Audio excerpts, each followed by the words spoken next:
Welcome to the Deep Dive. We're here, as always, to sift through the noise and find the real story and the information out there. Yeah, helping you make sense of it all. And today, we're jumping into something pretty recent, a very public debate around Bitcoin. Mm-hmm. And it seems to have been kicked off by some specific comments from an Australian senator. Exactly. Our source material for this is a news article, and it really lays out what the senator said, his remarks, but also, crucially, the reaction. Right. A pretty significant reaction, it seems, from the Bitcoin community globally. The article captures that exchange quite well. It does. So our mission really is to unpack that. What were the senator's specific criticisms, if the article reports them? And then how did the Bitcoin folks respond? What was their pushback? What arguments came up in that reaction? Yeah, looking at both sides, based purely on what this source tells us. And hopefully that gives us and you a clearer view of these, very different ways of looking at Bitcoin. What's its value? What's its purpose? Because this isn't just, political back and forth. The article suggests it's a window into these bigger challenges Bitcoin faces. Absolutely. Challenges in just getting understood, let alone accepted more broadly. It highlights some fundamental disagreements. Okay, so let's get into it.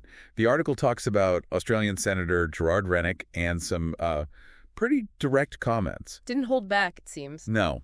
And one of the big quotes that the source picked up on was, well, pretty blunt, you can't eat Bitcoin. Right. That specific phrase. Apparently from an X post he made, the article mentions it was in response to Bitcoin hitting a new all-time high. And it's interesting how the article points out he's tying value directly to, something you can physically consume, eating. Yeah, very tangible. But that wasn't all, was it? He went further. No, he didn't stop there. The article also reports him calling Bitcoin a Ponzi scheme. He did, and the source says he elaborated on that a bit, predicting it would hit $1 million, but framing that as proof of it being a Ponzi. How so? What was the reasoning reported? Well, the quote suggests his view is it's a Ponzi scheme whereby BlackRock will pump more and more dollars into a supply-constrained product. So big institutions driving up the price artificially. Okay, so a Ponzi, and its price is just institutional hype on something scarce. And then there was the point about what it actually produces. Yes. The article quotes him asking, what exactly will this product produce? And his answer? His answer, according to the source, absolutely nothing. Wow. Okay. And he followed that up, the article notes, by saying Australia needs real engineers, not financial engineers. So that framing really emphasizes tangible output, traditional engineering over this digital stuff. Exactly. That seems to be the perspective presented in the source. Bitcoin's intangible, produces zip, it's a Ponzi, and its value is just, pumped up. That's the takeaway from his comments as reported. So given those pretty sharp criticisms laid out in the article, how did the Bitcoin community react? What does the source say about that side? Well, predictably, the reaction reported was fast and quite strong. Yeah. The Australian Bitcoin industry body, ABIB, they put out a statement.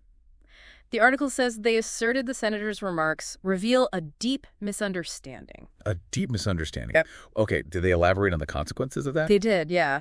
The source quotes them, adding that this misunderstanding leads to misrepresentation, and misrepresentation leads to bad policy.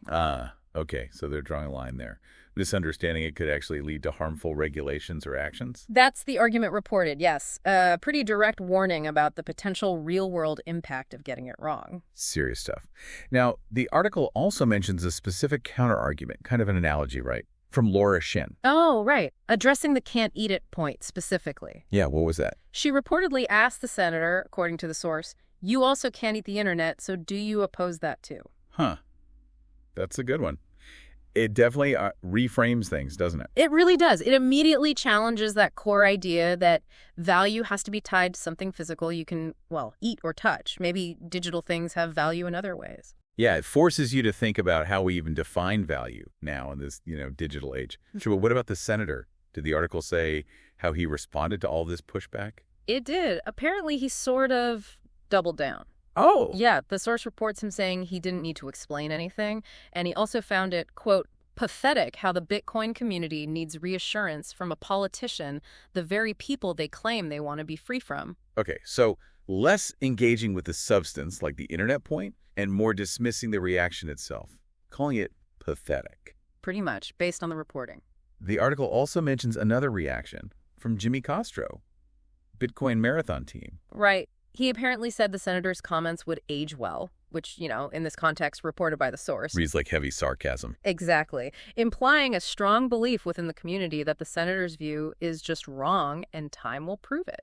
And the article does a good job, I think, of putting this specific incident into a bit of context.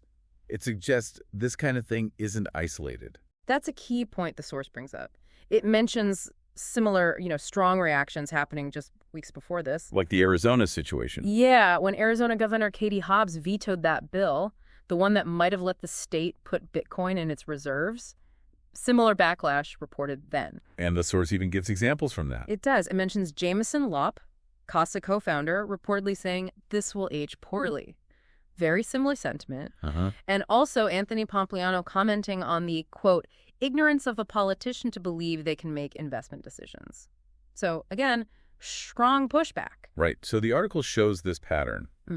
Politician or government figure criticizes Bitcoin or takes action against it. And prominent figures in the Bitcoin space react forcefully, often predicting the criticism will look silly later on.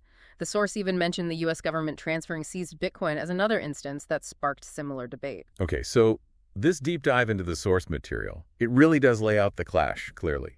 You've got the senator's points, can't eat it, produces nothing, Ponzi. And then the community hitting back saying it's misunderstood, using announcers like the internet, warning about bad policy, and just expressing confidence long term. It really highlights that fundamental difference in perspective the article talks about.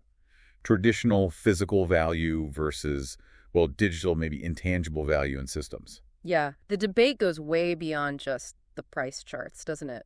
As this source shows, it's about basic ideas of what value even means today. Absolutely. So we've unpacked the arguments from the source, the senator's specific claims, the community's counters, like that internet analogy, the warnings about policy. And we've seen how the article connects this to other similar flare-ups, like Arizona or the U.S. government's actions. It paints a picture of an ongoing tension.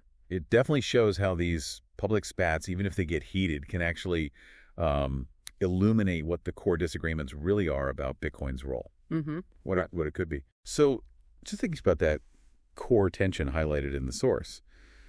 The senator saying you can't eat Bitcoin, the counter being you can't eat the internet either. How does exploring this material make you think about defining value now in this digital world?